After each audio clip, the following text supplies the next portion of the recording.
Fala, galera feia! Aí, ó. Bom dia, boa tarde, boa noite. Essa é a segunda parte da aula 15 de História do Brasil, tá bom? Então, se você chegou aqui agora, tem uma aula, um pedacinho do vídeo aí pra trás, 20 minutinhos. Aqui eu tô no quarto tópico, então vamos lá. O que eu falei até agora? Falei do contexto internacional, da situação da Europa, falei da situação da vinda da corte, caótica, né? E falei, por último, da abertura dos portos, ou seja, uma das primeiras coisas que o Dom João faz, chegando no Brasil, na verdade, quando ele passa em Salvador já, ele baixa um decreto lá para abertura dos portos. E depois outros acordos são feitos ali. Um acordo importante acontece, que é o Tratado de Navegação e Comércio em 1810. E isso dá algumas prioridades, algumas vantagens para os ingleses aqui no Brasil, tá? Então nós paramos nesse tópico 3 aí, dá algumas vantagens para os ingleses no Brasil. E olha que doideira, né? Ainda sobre esse terceiro tópico, só para embalar aqui na sequência. Como a Inglaterra estava vivendo a sua revolução industrial, ela estava inundando os lugares com produtos industrializados. E no Brasil era chique, era moda você comprar alguma coisa na Inglaterra. E aí as pessoas compravam de tudo. Aliás, coisas que nem tinha serventia aqui num país tropical como é o Brasil, né? Então, por exemplo, uma das coisas que chama muita atenção e é engraçado é que muitas pessoas compraram nessa época, vamos comprar um produto inglês, industrializado e tal. Compraram, presta atenção para não dar confusão, patins, sabe, de patinar? Patins de patinar no gelo. Que uma vez eu falei na aula, compraram patins de gelo.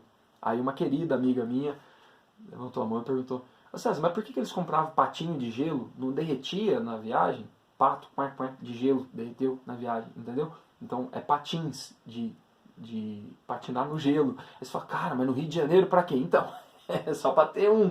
Aí, lógico, a criatividade brasileira já fez com que esse patins, né, perdesse a sua lâmina ali, e isso virou batente de porta no Rio de Janeiro. Uma das questões só dessa abertura dos portos que muda, né, o consumo e a cultura no Rio de Janeiro. Quarto ponto.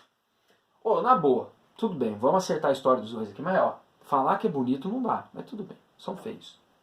Sabe por que eu falo isso? Porque muitos documentos de pessoas que visitavam eles na época, autoridades, né, nobreza e tal, uma das primeiras observações que eles faziam é tipo, nossa, eles são feios, né? Isso está escrito em vários lugares. E nos retratos que eles tentam acertar um pouco a imagem da pessoa, no Photoshop da época, que é a mão, você vê que, né, não foram agraciados com isso. Mas vamos falar da corte no Rio de Janeiro, né, já depois que eles chegaram no Rio. Cara, o Rio, pensa assim, eu não sei se vocês conhecem o Rio, mas não tem nada a ver com o Rio de hoje. Tem aqui uma imagem, uma tela do Rugendas, né, pra gente.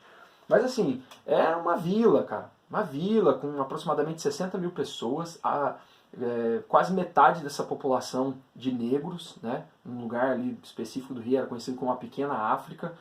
Isso chamou muita atenção da corte portuguesa. A quantidade de negros que eles viram no Rio de Janeiro, eles ficaram espantados, eles não sabiam que estava assim. Aí tem as curiosidades, né? O Rio, uma vila muito suja, na rua você achava facilmente porco, urubu, rato, esgoto a céu aberto. Cara, assim, o cenário era bonito, né? No entorno e tal, mas a vila, assim, o Rio de Janeiro mesmo, São Sebastião do Rio de Janeiro, era muito feio. E aí você tem uma história ali que é interessante e é verdade. Como essas mulheres portuguesas da corte, né? Pô, tá descendo a corte, imagina a expectativa da galera. Você tá no Brasil, Brasil colônia, aí você escuta falar que tem um rei, que tem uma rainha e pá, as histórias, mas aí fala, os caras estão vindo pra cá. Chegou, tá lá a embarcação, vai descer, vão dar uma desfilada aqui e já vai pra igreja que vai ter uma missa. O povão, o pobre quer participar, o pobre adora fila, vocês sabem disso. E a galera quer ver, quero ver o rei, né? E quer ver o príncipe, quer ver a princesa, quer ver todo mundo. Na verdade só tinha 2 príncipes.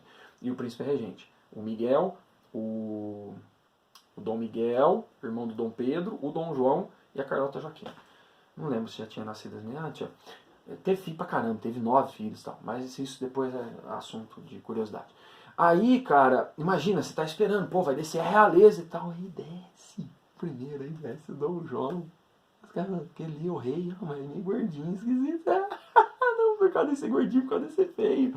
Que o imaginário de príncipe tá em outro lugar. Aí desce a Carlota Joaquina já saiu de lá xingando, chegou aqui xingando, e viveu aqui xingando e foi embora xingando. Ela não queria ter vindo, de jeito nenhum, odiava isso aqui, odiou o Brasil. Na hora de ir embora, bateu o sapatinho lá antes de entrar e falou, desse inferno não quero nem o pó daqui. Quando ela foi embora, né, que daqui a pouco eles vão embora, daqui a uns anos.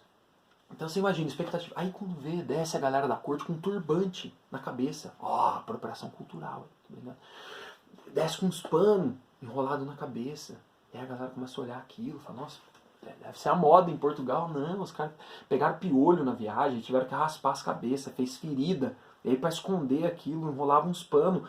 E aí, ó que doideira, as mulheres no Rio de Janeiro começaram a enrolar pano na cabeça, porque achou que era moda na Europa. E depois que a gente vai resolver essa história da questão dos piolhos, né? Mas assim, a galera achava que era moda, né? Então fizeram uma festa, um cortejo e tal. Ai, que doideira. Aí fizeram uma missa, aí até a missa, né? A missa na igreja Nossa Senhora do Rosário. Aí proibiram os escravos, proibiram os negros de ir na missa, porque era para esconder a galera. Falaram, não, vocês não vão nem no cortejo nem na missa. Só que os escravos, né, a galera descobriu, lá no Rio tinha muito escravo na cidade, assim, né? Escravo de ganho, escravo urbano, né? Apesar de ser uma vila. Aí a galera descobriu onde ia rolar a missa, aí veio o cortejo, a festa e tal. A hora que os caras entraram pra missa, baixou todo mundo lá, encheu a igreja de negro pra poder ver a missa e ver a família real e tal. Foi uma cena, né? A acomodação desse povo, ainda aqui no tópico 4. Onde que esse povo vai ficar? E aí? Você que já recebeu visita na tua casa e sabe que é difícil acomodar as pessoas, né? 15 mil pessoas. Sai um funcionário real com um balde de tinta e uma brocha, passando na casa da galera e escrevendo assim, ó, quase 10 mil casas entraram no rolê. Pega a porta da casa da galera e põe PR. Aí o cara sai e fala, mano, o que tá rolando aqui? Aí o cara, propriedade real. Como assim? É a ordem do príncipe regente. Aí o brasileiro criativo já traduziu o PR como propriedade roubada, põe-se na rua, né? Mas assim, os caras saíram. E se a tua casa tivesse um PR na porta, você tinha que vazar. Aí já começa essa ideia de periferia, né? De ocupar os cantos da cidade no Rio de Janeiro por essa grande desocupação que estava acontecendo. Então, assim, caótica essa vida. Muda bastante a rotina do Rio de Janeiro, né? A vinda da corte era uma grande novidade, mas é bem caótico isso. Tem um filme da Carla Camurati que chama Carlota Joaquina. E vale a pena assistir. O Marco Nanini, a Marieta Severo.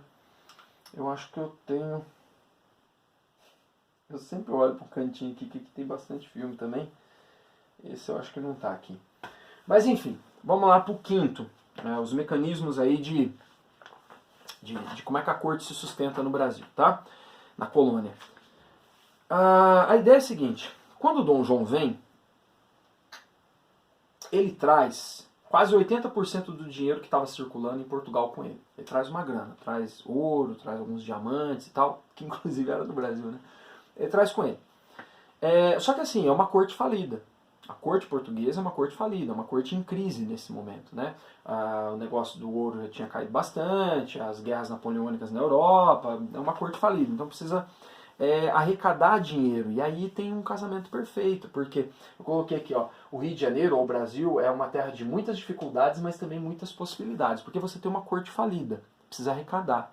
Mas você tem uma elite nacional não, uma elite colonial, que ela, assim, os proprietários de terra, os vendedores de escravos, os fazendeiros, né, os senhores de engenho, uma galera ali, funcionários do corpo burocrático da colônia e tal, uma galera querendo prestígio, querendo puxar o saco da corte, né, da coroa.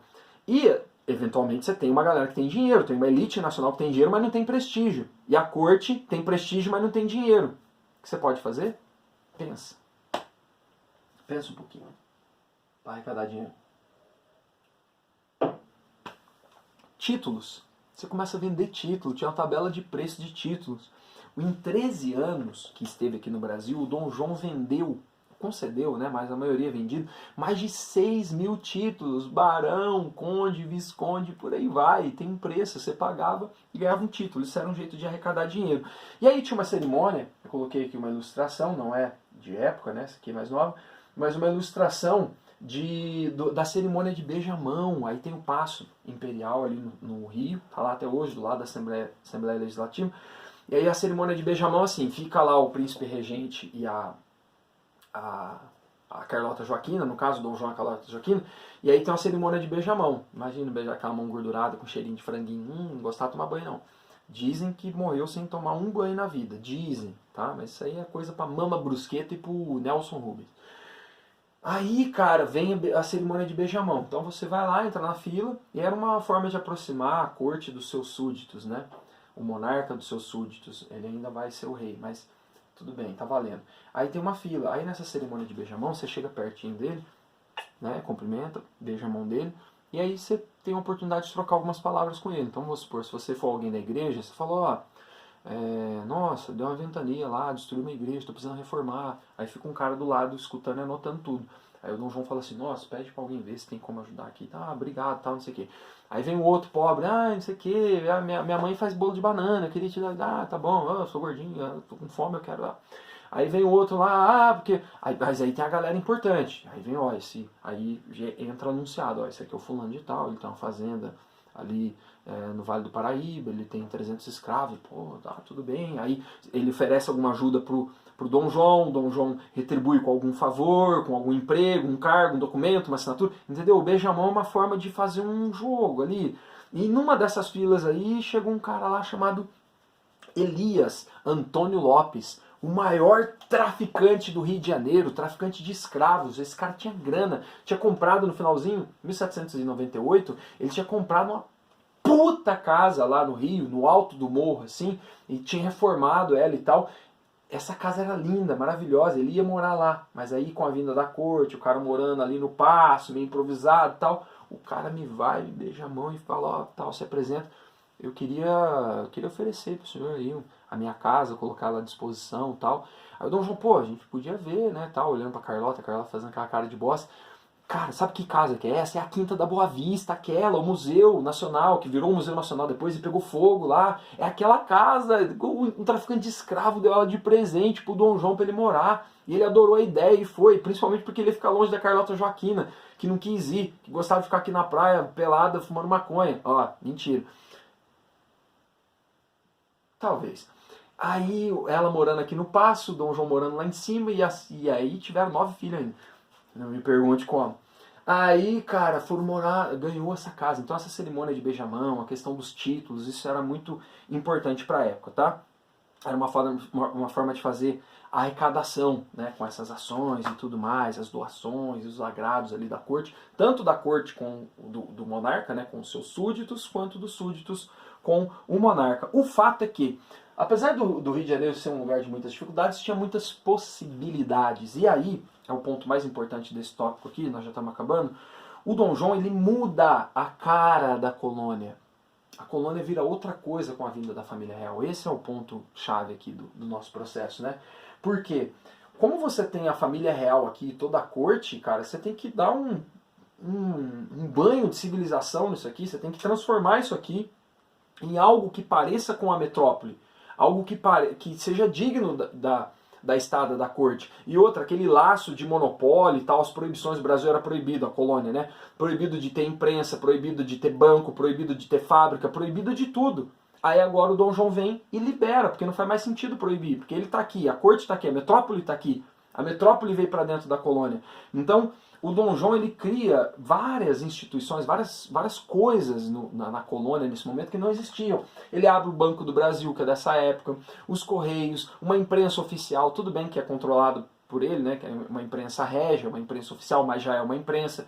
Tem o Hipólito da Costa falando mal, fazendo críticas, né, num jornal que é editado, escrito e impresso lá em Londres, né, mas aqui você tem uma imprensa oficial que dá as notícias do governo, já é algum avanço. Você tem a biblioteca, né, com todos aqueles volumes que são trazidos para cá, e era invejável essa biblioteca na época, e é até hoje.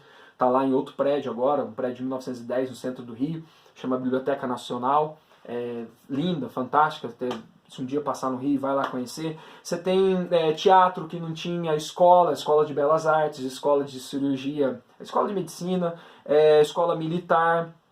Você tem, que mais? Fábricas, um corpo burocrático que vai se formando com os funcionários do Estado e tal. Um horto, né? O Jardim Botânico lá do Rio de Janeiro, as palmeiras imperiais plantadas pelo próprio Dom João ali. Ele adorou o Brasil, ele adorava o Brasil. Ele se curou de uma doença que ele tinha aqui no Brasil, pelo clima e tal. Ele adorava o Brasil, tá? Ele gostava do Brasil, gostou de ter passado por aqui. Enfim, você tem todo um contexto aí, ele vai trazer a missão dos franceses, né, os artistas ali que porque vem o Debré, a galera ali, para pintar o Rio de Janeiro e ornamentar e tal. Ou seja, nós estamos dando um banho nessa civilização colonial, né? Isso é importante, com tudo isso que o Dom João faz, né? Deixa eu ver se eu não esqueci de falar de nada aqui. Aqui a Quinta da Boa Vista, ó, era só essa parte central aqui, depois o Dom João faz essas duas, não sei se é a torre que fala aqui, na arquitetura, mas ele faz esses dois anexos aqui do lado, e agora está em restauração lá por conta, mas foi a morada da família Bragança no Brasil, no período joanino, no primeiro e no segundo reinado. E por último, para finalizar, um resuminho, basicamente, de tudo que nós falamos até agora, segurando esses minutos de desespero que você tem, e eu também, as principais consequências, né? Vou separar aqui alguns tópicos de tudo que a gente falou, para ficar um pouquinho mais claro. Desculpa a correria, viu, gente? Eu vejo que é rápido, mas é muita coisa. Ó, e olha que eu tô atrasado, hein? Perdão. Eu sempre tô atrasado, não importa o dia que você escolher para assistir esse vídeo, daqui 20 anos eu tô atrasado. Principais consequências da vinda da corte portuguesa para o Brasil. Uma coisa importante, as relações entre Brasil e Inglaterra. A gente se aproxima, há um casamento Brasil e Inglaterra. Vocês vão ver que agora nas próximas aulas, durante todo o Império, a Inglaterra está sempre ali nos assuntos brasileiros, tá? Principalmente na época do Império e tal. Então, a questão da escravidão tem uma influência grande da Inglaterra na nossa vida aqui. Aí você tem outro ponto importante, principalmente para as provas, a abertura dos portos. Não faz mais sentido proibir a colônia de negociar com países. E aí abre os portos, beneficiando principalmente a Inglaterra. Isso 1808 e 1810.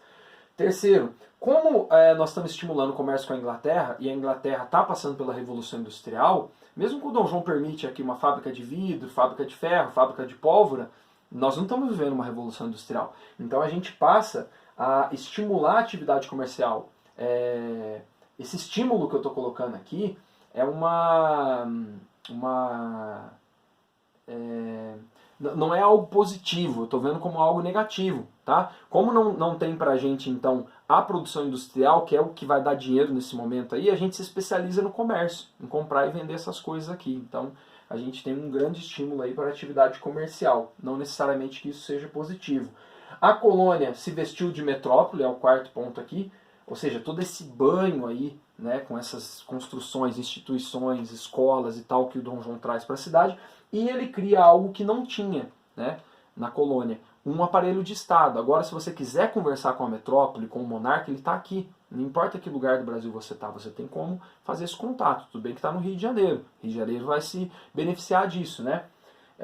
Mas você tem um aparelho de Estado que vai se formando, um corpo burocrático, com os funcionários, com as instituições e tudo que um Estado precisa para existir. Presta atenção nesse processo, porque, olha o nome da nossa aula, processo de independência. Tudo isso que o Dom João está criando aqui não volta mais atrás. Tudo bem? Isso aqui já está feito.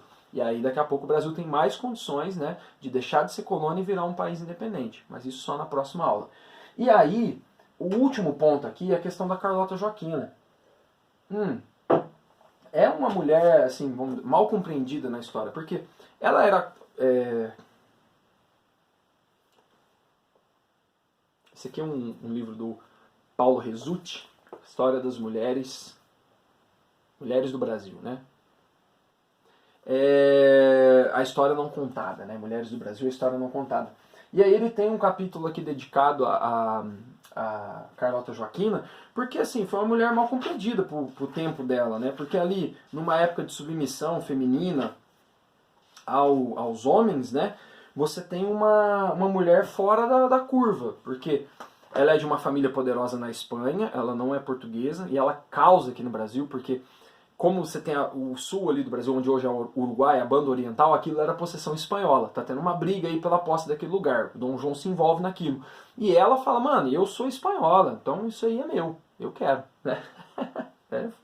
Zica. E aí, assim, ela tinha comportamentos... Ela não obedecia o marido dela, respondia pra ele, tentou matar ele, andava a cavalo, né? Montava igual o homem, andava com um rifle nas costas, tomava banho de mar bem à vontade... E teve os seus romances, como era comum na época também, né? Fora do casamento, né? Suas paixões e tal. Era uma mulher decidida, era uma mulher de personalidade forte, era uma mulher culta, inteligente, feia, né? Tudo bem, mas isso não tira o mérito dela. Então, assim, hoje, usando um termo de hoje, fazendo um anacronismo aqui proposital, ela pode ser considerada uma mulher que naquele momento ela era ou estava tentando ser empoderada e mal entendida nessa sociedade patriarcal. Então só tentar ajustar, porque senão eles entram para a história como o bobão, o covarde, o feio. Não vamos tirar o mérito dele ser feio, tá? Mas assim, ele está num momento político muito difícil e teve as suas habilidades, e ela também é uma mulher de personalidade forte que foi mal compreendida pela sociedade patriarcal ali da época, tá? Então só uma atençãozinha aí para a biografia da Carlota Joaquina. Beleza? Aqui, ó, mais esse aqui que eu falei hoje e falei também do Laurentino Gomes com 1808. Moçada, ó, espero que a gente tenha compreendido melhor então, né? Essa aula ajudou então para a gente compreender melhor os significados histórico e político das relações de poder entre os países, França, Inglaterra, Portugal e, lógico, Brasil colônia, e as particularidades que começa hoje, mas não termina hoje, as particularidades do processo de independência do Brasil, que continua na próxima aula, tá bom? Muito obrigado pela sua atenção. Essa foi a aula 15 de Brasil Colonial. Bom dia, boa tarde, boa noite. Até a próxima. Valeu.